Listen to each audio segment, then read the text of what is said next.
Hello, if you're just arriving, welcome to the webinar. I'm going to give folks a couple minutes to arrive before we start it up, so stick with us.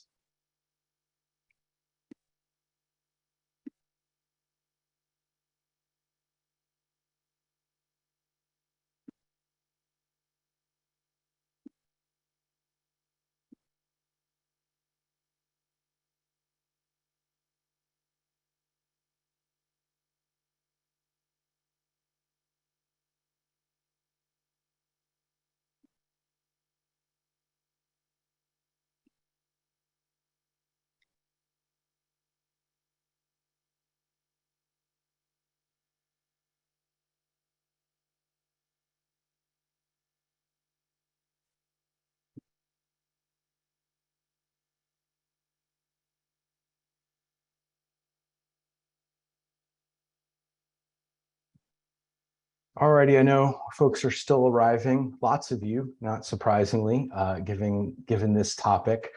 But I'm going to get started because we have a lot to cover. Welcome to this webinar, The Great Resignation, Workers' Experiences with Job and Education Transition, hosted by the Strada Education Network. I'm Paul Fain, your moderator and a journalist who covers the transition between education and work. I think it goes without saying that millions of Americans have reassessed their lives during the pandemic and its wake. As you all know, many Americans want to advance in their careers and they're interested in pursuing post-secondary education to help make that happen. Yet college enrollment is way down, collapsing at community colleges and other open access institutions, particularly among lower income working adults who might most benefit from a college credential. We're about to hear more about what's driving that disconnect and how to close the gap with new research from Strada. Melissa Leavitt, Strada's Director of Research, will walk us through those findings.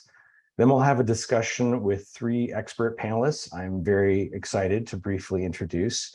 Chris Lowery, the Indiana Commissioner for Higher Education, Jorge Silva-Puras, the Interim Dean at the City University of New York's School of Professional Studies, and Tammy Thieman, the Global Program Lead for Amazon's Career Choice. And I should say, we're going to leave room for you all to ask questions. If you've been on a Strada webcast before, you know they have a team of folks answering questions as we go, so go ahead and let them rip in the Q&A. I'll work them into our discussion as we go. But again, I'll leave 10 minutes or so at the end. But without further ado, I'm going to turn it over to Melissa. Thanks, Paul. And I will just start us up by providing a little bit of context for how we approached this report, and then we can dig into the findings. So one of our primary goals with this report was really to try and understand the Great Resignation on the level of individual experience. So what were all the job changes that people experienced? How did they feel about those changes? What were the reasons driving them? And how did they work out? We also, of course, want to know the role of post-secondary education and training in all of this. So we looked at enrollment decisions for folks who did enroll, barriers preventing those who didn't enroll. And what we're really trying to do is sort of put that together and see what kind of relationship or connection can we see between the job changes that people were going through on the one hand, and their education decisions and experiences on the other. So we did this by fielding a survey of about 4,500 folks earlier this year. And everyone who responded to this survey had actually responded to a previous Strada survey sometime in the timeframe between 2016 and 2020. So with this report, we're really able to look back in a couple of different reasons. We're asking people to look back and reflect on the changes that they've experienced since the start of the pandemic. And then we as researchers, we're also able to look back and see what people told us in that initial survey and just see if their kinds of plans and expectations were borne out. So right here, you are looking at two different views of the Great Resignation. On the left, you're looking at BLS data, and this is showing the number of workers who have quit their jobs each month over the past 2 decades or so. And you can see that sharp increase just after the start of the pandemic. So the number of folks quitting their jobs actually more than doubled between April 2020 and November 2021, jumped from 2.1 million to 4.5 million. That is that sharp uptick that got people's attention and that we have come to know as the Great Resignation.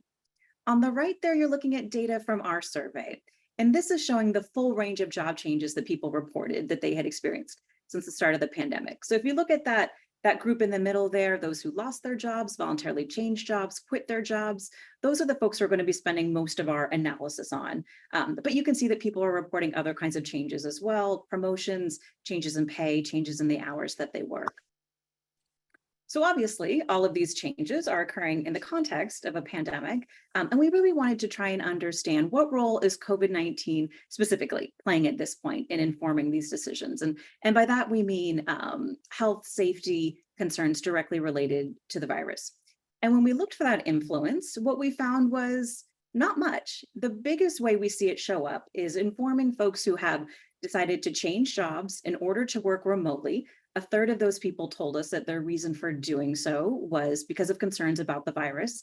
And we see it show up in smaller ways as well. So a smaller percentage of folks, for instance, are telling us that they're not enrolling in post-secondary education because of those illness and health concerns. And 14% of folks who haven't returned to work say that it's because of their concerns about COVID. So what we can say really is that certainly the pandemic is setting in motion the circumstances that are leading to these kinds of changes, but it's really just one factor among many.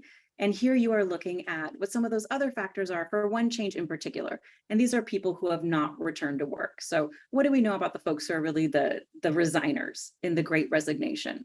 So when we ask people who either lost a job or voluntarily left their job, why they haven't returned to the labor market, for those who haven't returned, what we found was that personal considerations outweigh what we would consider to be reasons more directed by the labor market. So those labor market reasons are what you are seeing in the dark blue bars there. So things like, I can't find work, I'm not happy with the jobs that are out there, I don't feel qualified, I feel like you need additional skills or training. So that's accounting for 20% of folks who haven't returned to the labor market.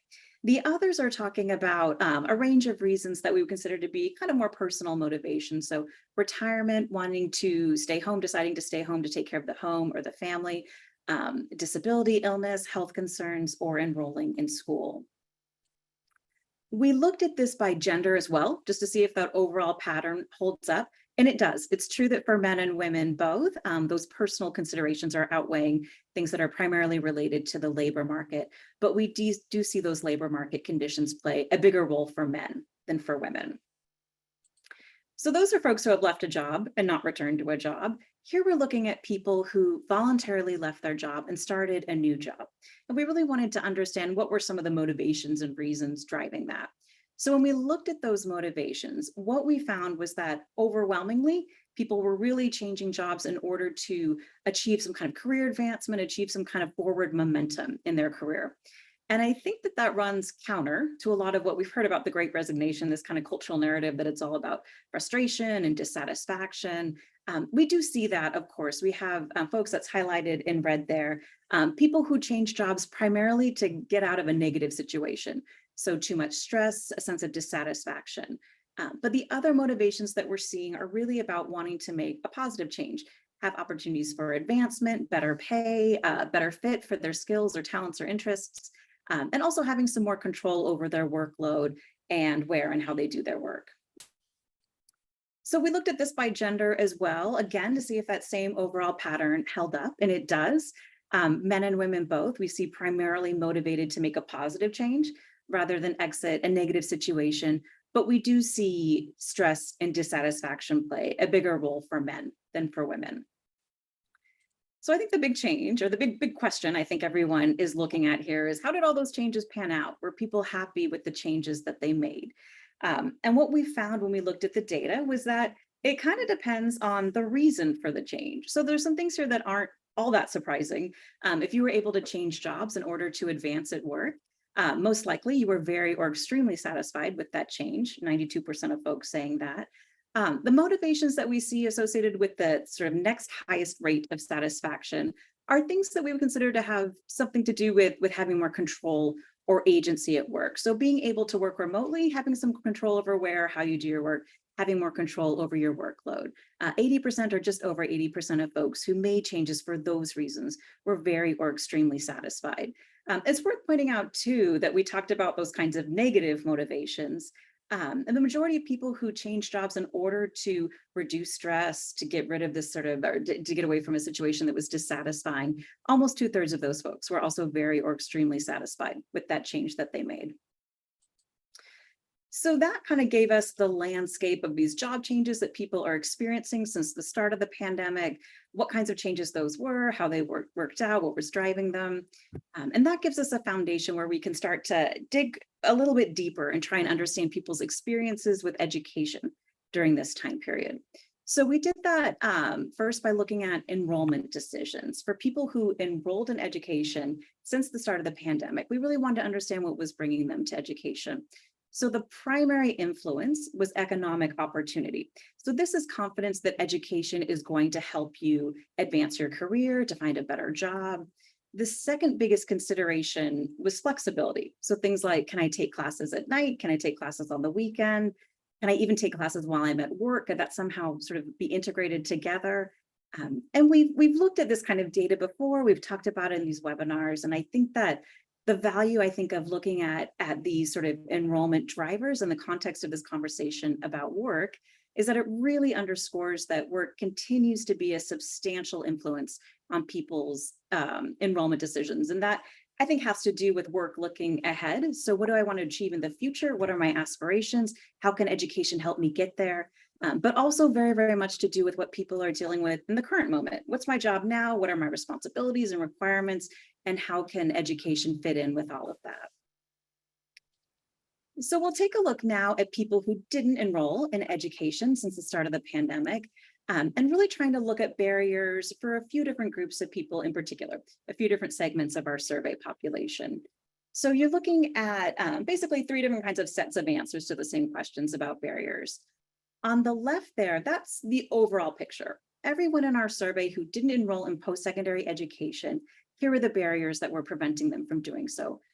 The top barrier was a lack of confidence in education. So lack of confidence in the value. I don't feel like I need education. I don't have confidence that education can help me achieve my goals. That was the number one barrier. The second biggest barrier was cost.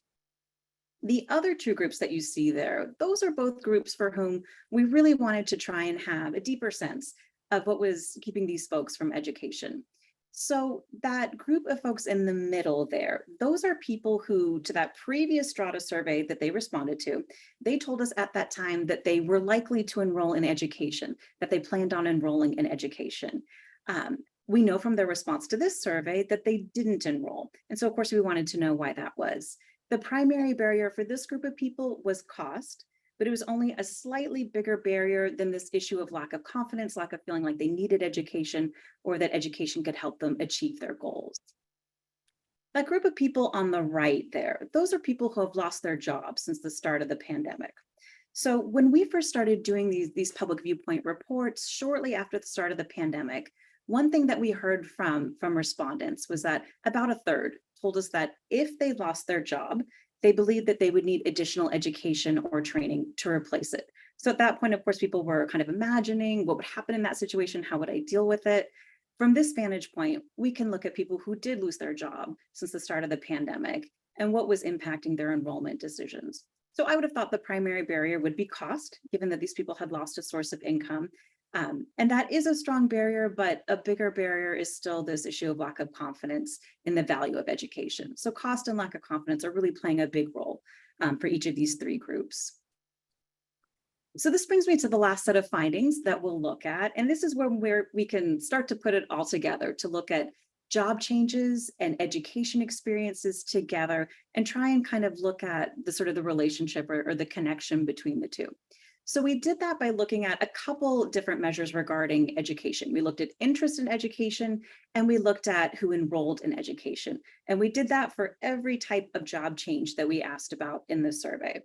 And I think that what we can see from putting those two things side by side is that on the one hand, it really, I think, affirms people's perceptions that they believe education can help them make progress in their lives and careers, but it also really brings home some of the barriers that are preventing them from experiencing those benefits. So if you see on the slide from left to right, we start on the left with people who are most interested in education.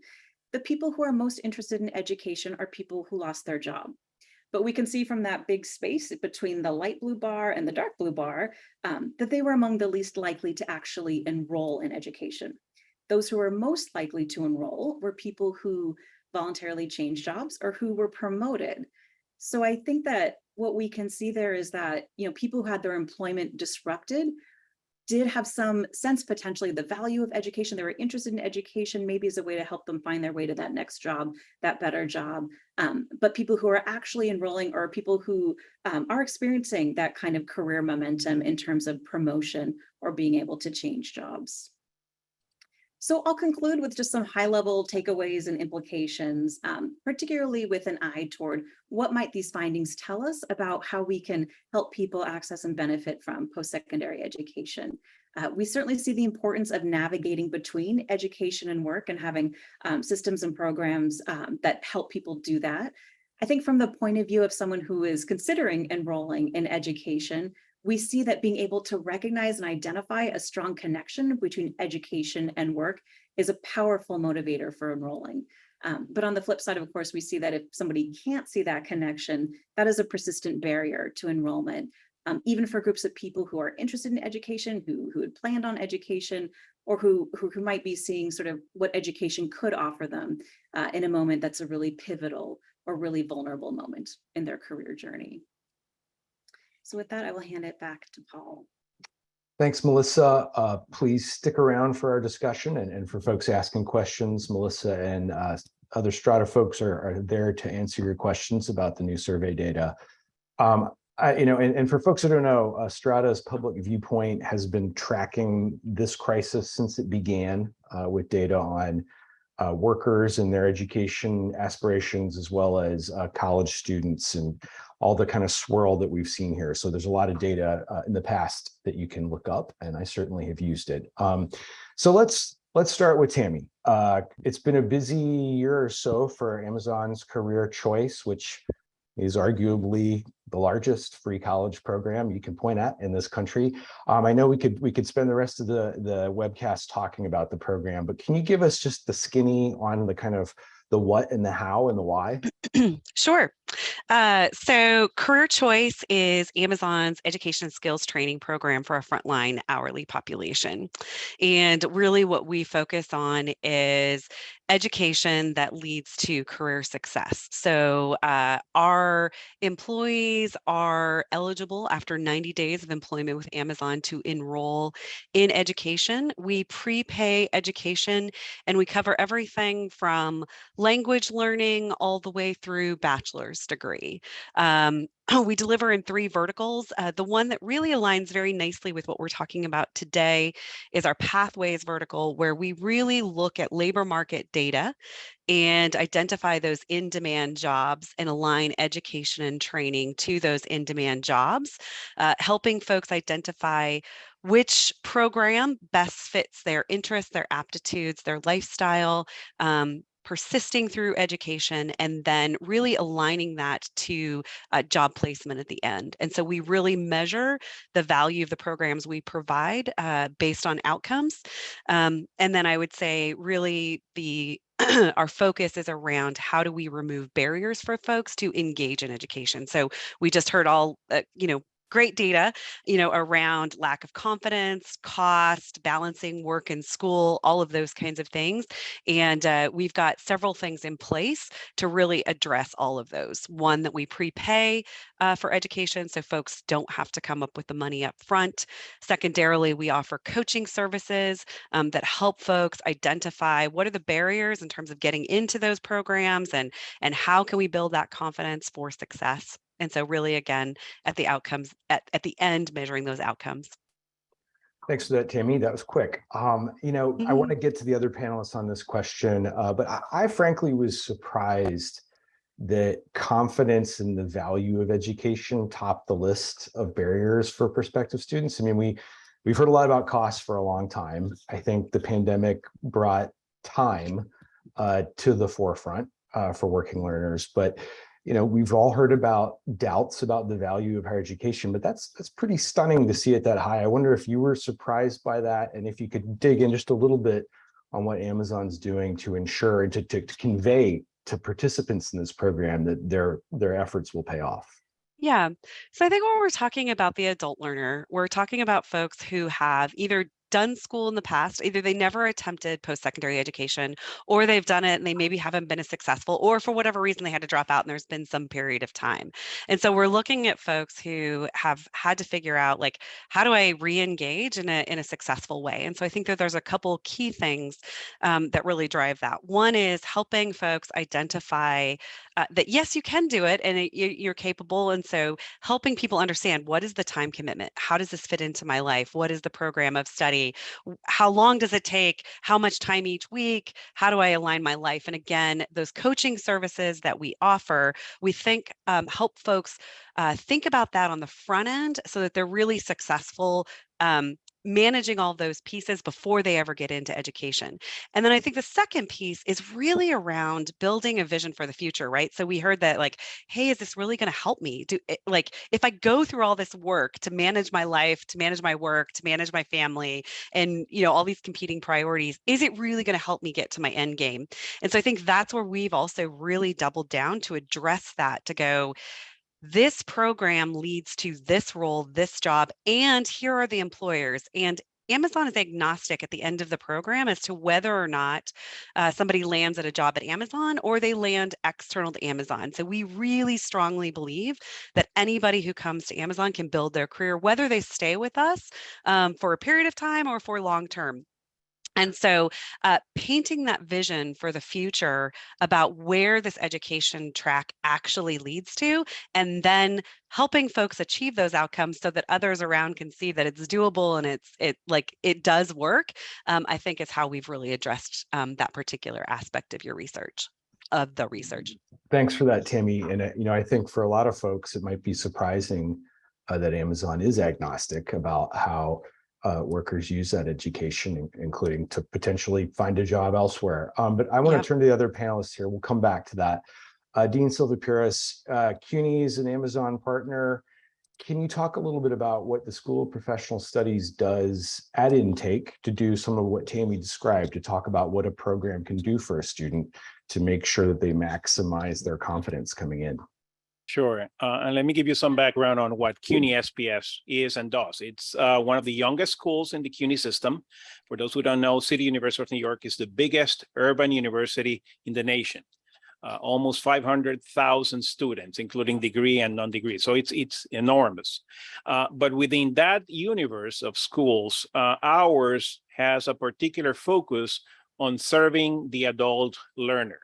Our typical student is 28 years old, as Tammy mentioned, has either started a college career and stopped out and now wants to come back with some work experience to complete his or her degree, a bachelor's degree, or is completing a master's. We have been the fastest growing school in all of CUNY in the last decade, for a very simple reason, because we focus particularly on that aspect that was mentioned before, which is flexibility. Our students, 80% of them work full-time. They need the flexibility of time, space, and place so that they can take the courses when it is suitable to them. They have family or job responsibilities. So having that flexibility while keeping a high level of quality. And I think quality is a key feature of that assessment of value, right? Value, sometimes we confuse value with cost. No, cost is just one element of value. If you're not getting, for whatever you're paying, a high quality educational experience that will prepare you adequately for a career in the area that you choose, then that's where you start to see that 60% that say, the combined percentages from the previous slide, that say that I rather don't need or don't see the value in a higher education path. Well, that's where CUNY SPS is very well suited, particularly at addressing the so-called iron triangle. We're very accessible because of our ability to be flexible, particularly in the online space. We started online at CUNY 15 years ago when it was still not in vogue. We are very affordable. CUNY has one of the lowest tuition rates in the entire nation, and we are very high quality as per the national ranks. We're in the top 10 nationwide. So when you see those three aspects, that's when you start to see why that adult learner population particularly needs quality, value, and accessibility to be successful. Thanks for that, Jorge. I'm going to turn to Chris now. In the state of Indiana, can you give us a sense? I mean, can't think about the Great Resignation without thinking about labor market participation rates. Can you give us a sense of what you're seeing in the state in terms of folks' educational attainment and their likelihood to be in the labor market? Yeah, Paul, I think the labor market participation rate in terms of educational attainment is maybe one of the great missed points of data and insight as we look at what's going on in the economy and with individuals. In our analysis, what's really clear is that this is intuitive, right? But the numbers really speak to this topic. Educational attainment really matters in labor participation. I think the national average is around 63% today. It's about the same in Indiana. But where it becomes vitally interesting is that when you look at individuals with less than a high school diploma, I think in our state that the labor participation rate is about 42%. And I was noticing in your research that was shared a moment ago, pardon me, you see that running through a lot of the information. With a high school diploma, it is roughly, I think, 54 or 55%. Some college or up through an associate degree, it's about 63%, so right in the national average, but with a bachelor's degree and higher, it's 73%. So all of that's pretty intuitive, but when you start looking at that actual impact to the labor market, it's really significant. And then when you look at some of the numbers on a couple of your slides, we start to see that bear out in how folks are viewing not only their role in the economy and their needs, but then we're also, we believe, starting to see that along with other economic data is really important to provide to policymakers. Policymakers were referenced in one of your slides, but then on other economic data, specifically around supply and demand and around wages and some of those areas that are really important. We have got to do a better job as higher education in looking at and communicating the value of those outcomes. We've talked a lot today already about the value perception of higher education, and whether it's Strada's data or Pew or New America or anyone else, it generally comes down to affordability, quality, and career relevance. Again, we heard a lot of that today. And if students or potential students don't understand that value, they're not going to seek us. And without seeking some form of training education beyond high school, then we're going to see that in the labor markets. We're going to see that in unemployment rates and so forth. Thanks for that, Chris. And Melissa, I wonder if I could just turn to you on that. I mean, any sense on what is driving that perception issue? I mean, obviously, it goes without saying that the bachelor's degree was the best way to ride out the pandemic, and it remains the best ticket to the middle class, and yet not everybody thinks that these days. I mean, I think that there's a lot of factors contributing to that. I think that sort of encapsulated in that value question is a lot of the other factors that we see too. I think Jorge said it well. It was time, space, and place. All of these things, that kind of that opportunity cost, I think, is playing a big part. These things I will have to give up or won't be able to participate in with post-secondary education, and just needing to have a lot of confidence that equation, I think, will work out the right way is really important. I wanted to build on something that Chris said too, in terms of educational attainment and labor market participation, because something that we saw in the data too was that it goes, in the importance of educational attainment, it goes beyond simply participating in the labor market. It has to do a lot with engagement, satisfaction. We know that, looking at people who made a job change, it was people with a B.A. or higher who are the most likely to be happy with the change, or just to be most sort of engaged and satisfied overall with their work. On the flip side, for people not returning to the labor market, it was most likely to be folks who with a high school degree as their highest level of education. So that educational attainment piece has so much to do, I think, with getting folks in the workforce, but also that engagement and satisfaction. Thanks for that.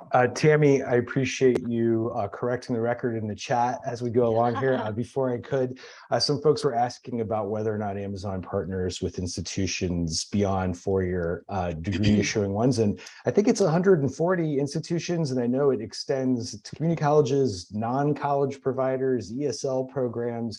Can you give us a sense of who makes for a good partner and why Amazon chose that range of credential programs?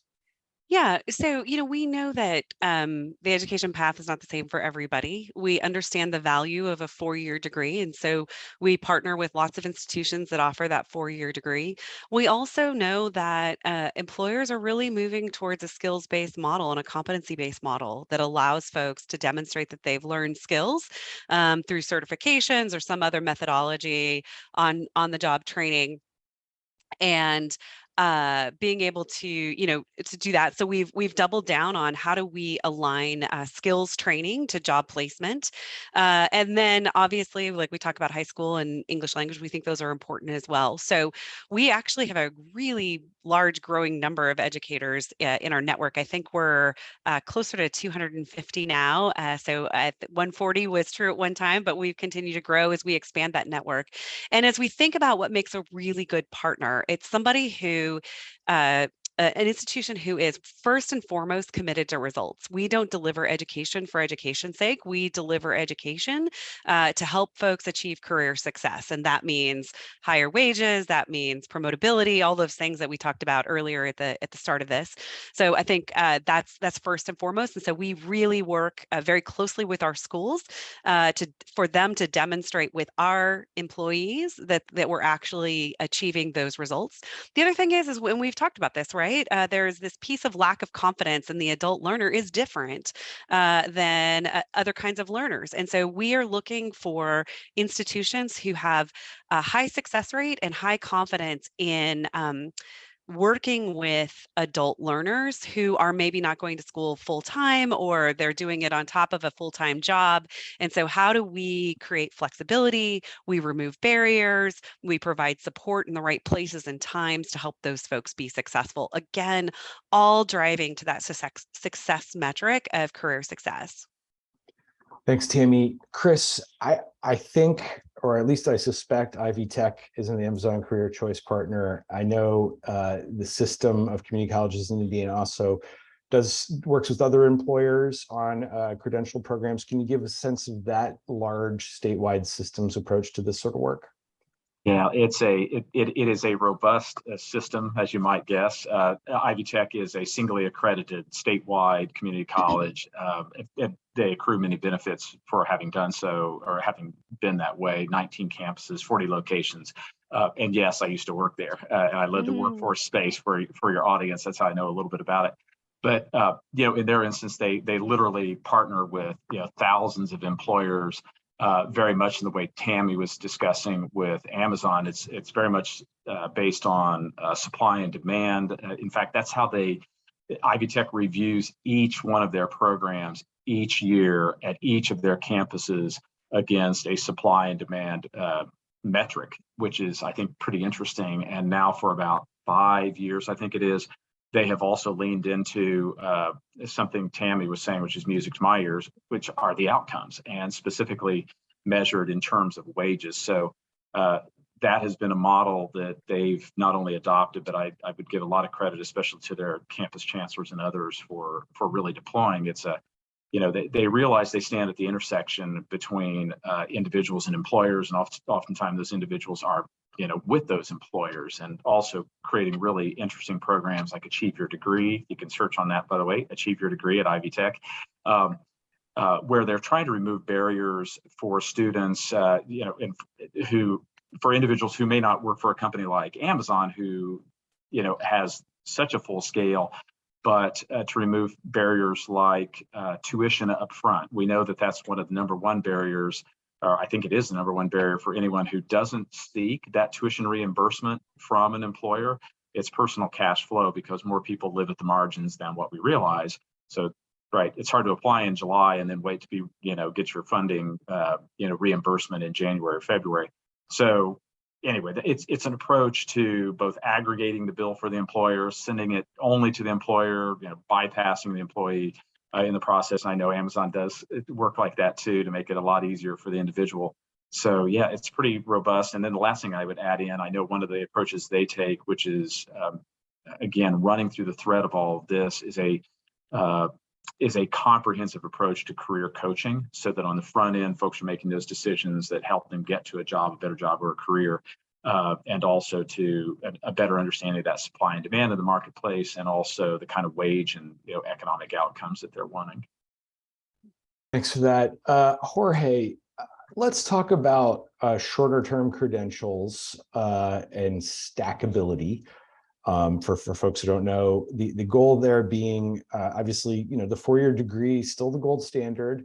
We want to provide on-ramps for working learners that are shorter, can be earned quicker, but we also want to provide them the chance to get to a degree eventually, should they choose to pursue it. Hard to do, doesn't exist at scale in many places. Can you give me a sense of your philosophy on what works best? Sure. As a matter of fact, in the last 5 years, we have been expanding consistently and aggressively what we call CPL, which stands for Credit for Prior Learning, particularly for the adult learner population, folks who have experience in the workplace. That is extremely valuable experience that typically does not translate to academic credit. So we're looking very aggressively at any possibility, whether it's a micro-credential, it could be a professional certificate from any of the big tech firms. It could be any experience you bring to the classroom that we can credit you for, because that is what truly makes that classroom experience much richer. We have experimented, for instance, in combining populations. What if we have non-degree seekers in our workforce development programs sharing a class with degree seekers? And that interaction makes that discussion so much richer, because a group of those students bring real life experiences to the classroom. So we are constantly looking at how we can integrate those credentials, micro-credentials and others, into our curriculum. So think, for instance, an example that I usually use is every student at CUNY SPS needs to have a fundamental knowledge and command of data analytics. It's just a skill that everyone nowadays needs to interpret data, to visualize data. What if we could develop our own micro-credential or leverage one from Amazon AWS or Google or any of the other providers, LinkedIn, etc., that we can integrate into our class? So it's a module within the class. So we ensure that everyone gets exposed and builds that skill set on data analytics. Those opportunities are ample, but we need to be much more effective at identifying value within that space. Employers need it, students need it, academia needs it. We need to have a system. So whoever can crack the code on how to systematize what are truly valuable credentials, micro-credentials, and can integrate into an academic pathway would definitely be doing a big service to students, employers, and the nation. Well, I want to jump to Chris quickly on that. I mean, Indiana, I know, is among the leaders in terms of states that are trying to do just that. You mentioned Ivy Tech is measuring the outcomes of its programs every year. Give us a sense of where that stands and how hard that work is, where the gaps still remain. Yeah, Paul, it is hard work. That's a lot of lifting, right? In Indiana alone, we have 7 public institutions, 29 private institutions, right? And we're the body that's helping to coordinate that. But significant work has been done. And after our prep session, by the way, I connected Jorge with one of my colleagues. We have a brand new associate commissioner for adult strategy. That's all she's living and doing these days. And a keen part of her role is to focus on exactly that stackability. In fact, she used to do that as a vice president for Ivy Tech and led a lot of that effort. Now we see that really being, a much bigger effort beyond there. And certainly all the institutions are working on that. But, there's work that remains. And credit for prior learning is something that we think is critical to breaking that code that the dean was just discussing. We think it's so significant. And that's part of the reason my colleague is going to be following up with Jorge and his team. But it's also, it's so significant to what employers are saying to us. They want to make sure in their investments, and we heard this from Tammy, that those investments result in outcomes today, but they're also not lost into the future. So the stackability of that credential towards something that helps someone make that career shift from a job whether it's a year from now or 3 or 4 years from now, is just really critically important. And I would contend it also goes back to that value equation around the cost and what the actual outcomes are. So there's been a significant amount of work done in Indiana in this regard. In fact, folks here, including Stacy Townsley, who's on our team and leading this work now, has been part of the work that Education Design Lab and those folks have been doing in the last couple of years. Good work so far, a lot of work that remains, and we're attempting to crack the code with our partners like the Dean and others. Well, I know a lot of folks. Go, please, Tammy. I might just jump in here and just kind of build on that. And I think this idea of stackability and how do we progress? We spend a lot of time talking with our participants about how the next step is not necessarily the last step. So we're going to help you take your next step, your first step, but like it is a learning journey. And we, lifelong learning is overused over and over again in our circles, right? But at the end of the day, we're trying to move that out of this academic conversation around lifelong learning and really instill that in our employees. And so as we talked about earlier, building a vision for the future, we're going to help you take the next step. And this is where this takes you. But then you're going to get some experience. You're probably going to have to take another step. And so I'd love to address, like I'm seeing a bunch of different questions in here, and I think it all kind of goes together. So the question is, what is career success?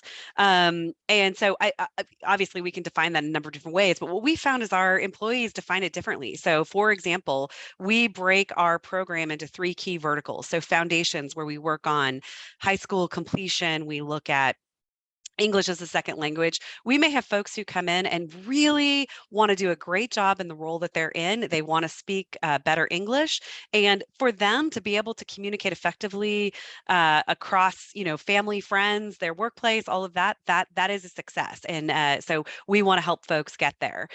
Then we have our pathways vertical, which is really focused on that short form, self-contained education that drives to job placement.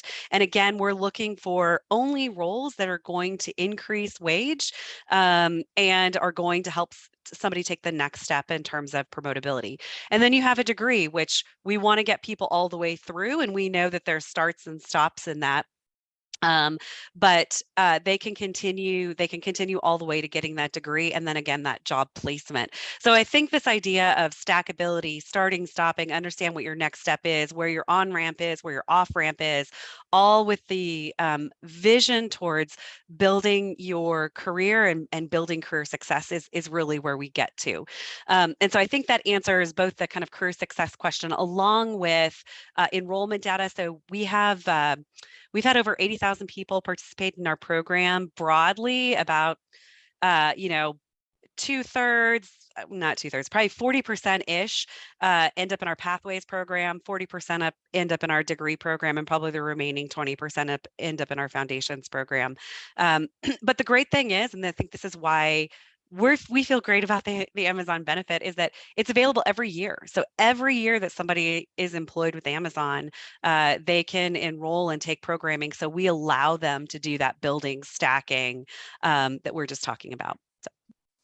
And you all are jump in and please just respond to a couple of things that Tammy just said. And one thing is that really thinking about the range of things that career success can mean. And it very much, we find in our data too, that it very much does mean different things for different people. We looked at sort of satisfaction with different kinds of changes. In our survey, it was folks who were able to have a little bit more control over their work were actually more satisfied than people who had a pay increase, which was a little surprising, but it just gets to, people, I think, can build their own definitions of career success and what that means. And I just wanted to return briefly to the stackability point too, and just say, we know from other research as well that it's sort of those moments or those transitions between the stacks that are trickiest. And I think it's something really to focus on. How do we keep people engaged and provide that coaching? Coaching has come up a lot in the discussion today to help people get from step to step. And that's where I'd say, like, institutions who are particularly focused on the adult learner and understanding that and what that looks like, and the ebb and flow and how that works in between life and goals and vision and where we get there. And so I think we feel really strongly about coaching. We've heard it from our education partners as well. And so working really collaboratively towards that, so that we're helping our employees be good consumers of their education, being well informed to identify how to maximize their education benefit. Jorge, can you give us a sense of whether the sort of student that your school serves is changing in this moment, whether you're seeing students arrive who maybe have different ideas of what success looks like than you saw in the past? We're getting a little bit more interest in older students and less in community college transferees, but that is more possibly a function of the fact that nationwide, and this is not only in New York, nationwide, the enrollment and retention at community college has suffered a dramatic drop. So what we're seeing is many students who have at least 5-6 years of experience in the workplace who say, if I need, and if I want to continue progressing in my career or in my company, or I want to start my own business or become an entrepreneur, I need to have a college degree. And they're coming back. So that is what predominates, at least here at SPS. I would imagine it's similar in other parts of the nation.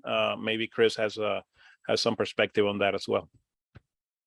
Chris, if you want to jump on that, please do. Yeah, thank you. And I think that parallels to some things Melissa and Tammy were saying too, that I think that holds true. And to me, there are parallels of the stackability of credentials and frankly, the stackability of some of these measures we're placing on it, whether it's job satisfaction, clearly from an economic standpoint. I mean, those data are abundantly clear, whether it's the 85% wage premium between a high school diploma average earner and a bachelor's degree and higher. These data are just abundantly clear. I think, to a great degree, an undercurrent that exists in this conversation is something I tend to reference as the reality versus the unicorn when we're talking about how to communicate the value of training and education, especially to adults. I strongly believe there are unicorns out there that get discussed far too often, especially in the media. And, it's the front page story that leads one to believe that everyone graduates with $200,000 in debt with some, quite bluntly, odd master's degree, and he's pouring coffee part-time because he can't find a job. And the reality is, I know in Indiana, the average student graduating with debt, it's less than $28,000. Tuition has been held, I know in our state, below water for 10 years. We have a -4% tuition increase in our state over the last decade, adjusted for inflation. And the outcomes, whether they're in labor participation, whether they're in wages, whether they're in net worth, whether they're in life expectancy, on and on and on, are just better. And you can literally see the stack of those as a person progresses, through her or his training and education. I challenge anyone on the call today who is part of and lives within training and higher education to collectively here do a better job of communicating what the potential outcomes are, because we know what some of the concerns are that consumers are telling us repeatedly in research. Thanks for the soapbox there for a minute, Paul. No, we appreciate that. So I'm going to be turning to your questions here. So keep them coming. I see one about how all of you look at tracking success and outcomes with underrepresented populations. Tammy, I think it's probably a safe bet that Amazon is keeping good track here of who accesses the program, the demographics, the results. I'm guessing even you're all over the place, so regions matter too. Can you give us a sense of what you're watching and over the years, what you hope to collect? Yeah, sure. So, I think, over half of the folks who are enrolled in our program come from underrepresented populations. So we do look at, again, one of our big priorities is is access, and how do we provide access and remove barriers. So we are excited about the fact that we are removing barriers for underrepresented populations. I think the other thing that we're doing is, we're tracking results across the board. One of the things that we've done, this year is to really double down on our partnerships with HBCUs to make sure that we're providing a kind of an inclusive network, because we know that there are great outcomes from our HBCUs for our underrepresented population. So I would say, yes, we are tracking it. Yes, we're seeing strong participation. We continue to track results, and for any participant, it doesn't matter, who that is. We're looking to achieve, career success and job placement outcomes. And we're trying to build a network as we move forward that really helps the broad swath of our employee base to be successful. Thanks for that. Chris, obviously you represent a statewide entity. Can you give us a sense? I mean, you had mentioned this to me before, that there's some concern about men in particular in the enrollment crisis, but some of the populations you're watching most closely and what the state is trying to do to get them back into that pipeline. Yeah, Paul, thank you. And I'll share 3 data points with you that I think are of particular concern to us. We just a couple of months ago published our college readiness report, and it really reflects the college going rate of youth, but you can see the same threads running through other data sets. Our college going rate dropped to 53% in Indiana in our most recent year, and that was really alarming to us. It's a 6-point drop, 12-point drop over 5 years. So, couch it with that. But then when we look and disaggregate the data, Black students had dropped to 43%, 44% for Hispanic and Latino students, and for males, we are continuing to see this divide between females and males. The going rate 61% for females, 46% for males. And I think this begins to raise a whole lot of questions that we need to be answering, because we will deal with this one way or the other. One of the things that we were challenged with was, so with the males and the drop in the college going rate, isn't that because they're able now to get higher paying jobs because wages have been increasing for a couple of years and so forth? And intuitively, that makes sense. But digging into the data, unfortunately, what we find is whether you look at 18 to 19-year-olds or 20 to 24-year-olds, not only have we seen the decline in the college going rate for males, we're also seeing decline of males in those populations in labor force participation. So the question is, what are they doing? And I think that's a question we have to really think about, because oftentimes, what they might be doing is a challenge more broadly, and then we have to think about how we're investing funds, across a variety of different programs. So hopefully that addresses part of what you were asking about, Paul. The other thing I would quickly add to you, the other thing I wanted to mention to you, said, what are we doing about it? I've mentioned that we've created and hired an associate commissioner of adult strategy and one for K-12 strategy also. Those are their jobs. They're not thinking about anything else with regard to higher education in Indiana. And the other significant thing we've done is we've reorganized in the past few months, and we have an individual who is really owning that messaging. I think one of our commission members said it best. A lot of people need an education on an education to really understand the value proposition, why it matters, and what they can be doing in that. And then lastly, we have been building a coalition, especially for the past few months, around 5 key areas of thought leadership in Indiana, not just government, not just education being 2 of them, but also with business, philanthropy, and then nonprofits, and very specifically who we think are trusted messengers in community and faith-based organizations who might much more effectively reach individuals who need training and education beyond high school, but at which maybe government and education aren't the best ones to deliver the message. Melissa, obviously Strada had identified some gender gaps in this latest data, some others as well, by age and other demographics. Any points that Chris made there you want to respond to using those findings? Yeah, no, absolutely. Thanks for bringing that up. So I think it's worth looking at. We did look at the gender breakdown for folks who have left the labor market, why that was, and for folks who have voluntarily changed jobs. And in both places, I know it's true overall, but we do see for men, it's sort of across greater dissatisfaction, greater frustration, more of a sense of not being able to find a job, not being happy with jobs, not feeling qualified for jobs. And I think that we see that there, and certainly I think see the relationship between those questions of who is enrolling in education, what are levels of educational attainment by gender. And I wanted to just sort of respond to that earlier question too, just overall, what are we looking at for different groups, different populations, what are we tracking? And just to point out a couple other kind of variations that came up in our data, when we look at barriers to education by race, we see that cost is a bigger barrier for Black students and Latino students. Flexibility, and sort of the flip side of flexibility, being concerned about balancing everything going on, education, work, family. Also a bigger barrier for students of color and for parents as well, which we can certainly see why that would be the case as well. Jorge, I don't know about you, but I'm heartened to see so many questions about prior learning credits in the chat. Don't see that very often. I think it's an under discussed topic. Can you give me a sense of, do students expect to be getting credit for prior learning? Is it something they don't know they might access?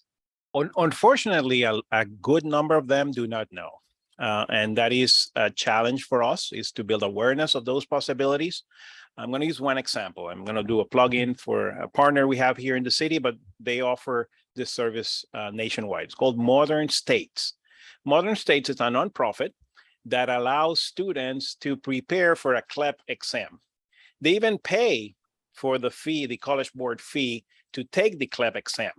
And that way, with very high quality, asynchronous online materials, they prepare those students to take examinations that then we can provide credit at absolutely no cost to them.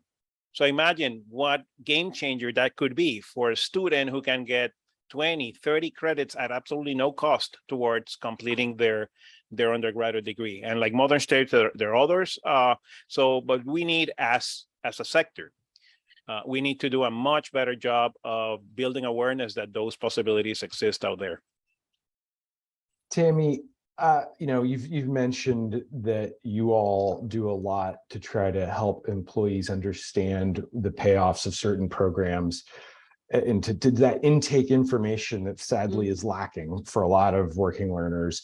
Can you give me a sense of, is there a bit of assessing their skills, what they've learned, what they, and how they might translate that? Is that something that you all do? Yeah, so we don't have a particular assessment that we use currently. Like we have talked about that and certainly explored some different assessments. But we're not necessarily having somebody take a interest aptitude assessment. I think what we try to do, and so we talk about prior credit. So, on average, those people enrolling in our college vertical are coming in with about 3 semesters of prior credit. And so it's, where have you been? What have you done? How do we help you triangulate where you'd like to go based on the programs that are available, and then move towards kind of a real clear kind of goal and vision. So I think we do rely very heavily on our school partnerships, who have really strong academic and kind of career advising, as well as our own advisors and career coaches, to kind of work through that kind of individual assessment. And the employees who participate in this have access to career coaches throughout their matriculation and before? Yep. So anybody who is eligible for career choice can access a coach to discuss what program they should take, what they should enroll in. Then they have access to a coach throughout. So when we're talking about academic coaching and how do we get connected with services there. And then on the back end, right, we know that there's a huge body of work around how do I now present myself? And this is one of the things that we've learned is, if somebody has been working in a warehouse, they often will downplay, like, well, I don't have anything to put on my resume, right? And the reality is, like, you've been problem solving, you've been communicating, you've been working in a team. If you work at Amazon, you have a great work ethic. Like there's all kinds of things that you can leverage about what you bring to the next employer. And so I think, just contextualizing for an employee what they really bring to the marketplace is a huge body of work and really important. And it goes back to that piece that we were talking about confidence. Like it's not just did I get the education, but how do I link the education to what I've done, put it all together in a package that helps an employer understand what I bring and my value, and it's helping them understand their own value so they can go in with confidence, to an employer. I love that you chose to close us in this session on the confidence piece, which I know that the findings really show is a key barrier for folks that we want to pursue additional opportunities. Tammy, Chris, Jorge, Melissa, thank you so much. We could have gone on a lot longer, so I hope to do something like this with all of you again. Thanks to all of you for tuning in, and I do believe you'll get an emailed version of this in your inbox soon. But that is it. Thanks for joining us. Thank Cheers. you. Thanks so much. You. Bye.